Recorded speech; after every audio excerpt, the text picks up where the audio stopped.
প্রতি বছরের থেকে এবছরের রথযাত্রাটা আমাদের কাছে একটু স্পেশাল, কারণ আমাদের মন্দিরে এবছর আর ছোট নয়, অনেক বড় একটি রথ তৈরি করা হয়েছে।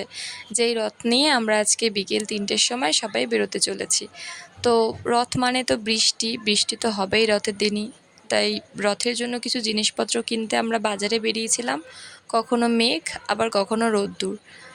তো কী আর করা যাবে, মোটামুটি একটু ফুল, ঠাকুরের জন্য একটু মিষ্টি, এইসব নিয়ে বাড়ি আসলাম। বাড়ি আসার পরে রথের কাছে গিয়ে দেখি অলরেডি রথ সাজানো শুরু হয়ে গেছে। তারপরে ঠাকুরের জন্য মালা দিয়ে আসলাম।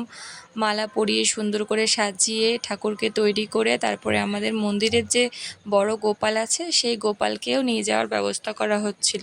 গোপালকে স্নান করিয়ে ভোগ দিয়ে তারপরে সেই গোপালকে সাজিয়ে গুছিয়ে ওপরে তোলা হচ্ছিল। তারপরে দেখা হচ্ছে বিকেলে। টাটা।